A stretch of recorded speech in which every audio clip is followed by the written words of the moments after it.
दोस्तों, theory breaker में आपका स्वागत है, जहां हम रहस्यों को सुलझाते हैं और अनजानी दुनिया की खोज करते हैं। आज हम दुनिया के सबसे इंटरेस्टिंग रहस्यों में से एक की बात करेंगे, येटी का रहस्य। येटी, जिसे अबॉमिनेबल स्नोमैन भी कहा जाता है, सदियों से हमारी इमेजिनेशंस को फैसिनेटेड करता रहा है। इसे अक्सर एक विशाल, बंदर जैसे प्राणी के रूप में डिस्क्राइब किया जाता है, जो नेपाल, भूटान और तिब्बत के रिमोट हिमालयन माउंटेन्स में रहता है। ठोस प्रमाण की कमी के बावजूद, यह लेजेंड लोक कथाओं, किस्सों और साइंटिफिक क्यूरियोसिटी से इंस्पायर होकर आज भी जीवित है। येटी की कहानी हिमालय की लोकल कल्चर्स से शुरू होती है, जहां इसे अक्सर पहाड़ों के रक्षक या स्पिरिचुअल बीइंग के रूप में देखा जाता है। तिबेटन फोकटेल्स और शेरपा स्टोरीज ऐसे क्रीचर का डिस्क्रिप्शन देती हैं, जो एक जानवर से कहीं अधिक है, हाई अल्टीट्यूड फॉरेस्ट्स के रहस्यमय एनवायरनमेंट का सिंबल है। 1921 ब्रिटिश माउंट एवरेस्ट एक्सपीडिशन के दौरान रहस्यमय बड़े बड़े फुटप्रिंट्स को देखने का दावा किया गया था। इस घटना ने अबॉमिनेबल स्नोमैन वर्ड को दुनिया के सामने पेश किया।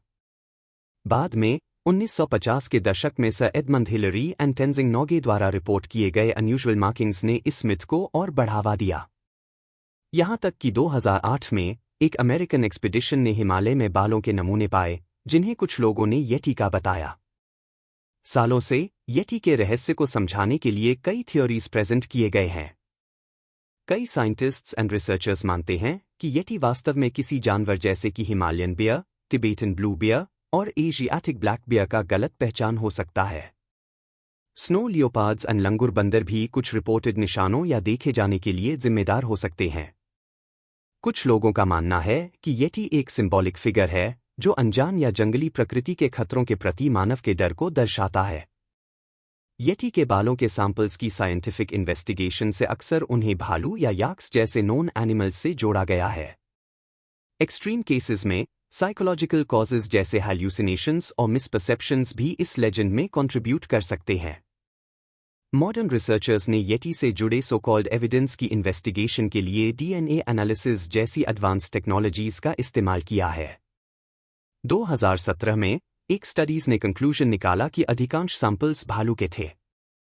मेनस्ट्रीम के साइंस की डाउट्स के बावजूद क्रिप्टोजूलॉजिस्ट्स सच्चाई को खोजने की अपनी खोज जारी रखते हैं, अनजाने और रहस्यमय चीजों के प्रति मानवता की स्थायी क्यूरियोसिटी से इंस्पायर होकर। येटी ने पॉप कल्चर में भी अपनी गहरी छाप छोड़ी है। फिल्म्स, बुक्स और टीवी शो में इसे बार बार देखा गया है। इसका पोर्ट्रेयल एक भयानक राक्षस से लेकर एक गलत समझे गए प्राणी तक है, जो इसके रहस्य को और गहराई देता है और इसे कलेक्टिव इमेजिनेशन में बनाए रखता है। अल्टीमेटली, येटी एक अनसॉल्व्ड मिस्ट्री बना हुआ है। चाहे वह एक कॉन्क्रीट क्रीचर के रूप में एग्जिस्टेंस में हो, एक सिंबॉलिक फिगर के रूप में, या मिथ एंड रियलिटी के मिक्सचर के रूप में, येटी की कहानी हमें अज्ञात पर विचार करने और प्राकृतिक दुनिया के चमत्कारों को अपनाने के लिए इंस्पायर करती है।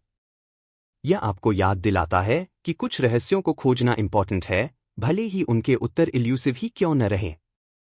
आज के लिए इतना ही। अगर आप और भी ऐसे मिस्टीरियस एंड हॉन्टेड टॉपिक्स के बारे में जानना चाहते हैं, तो थ्योरी ब्रेकर को लाइक, शेयर एंड सब्सक्राइब करें। See you in the next video.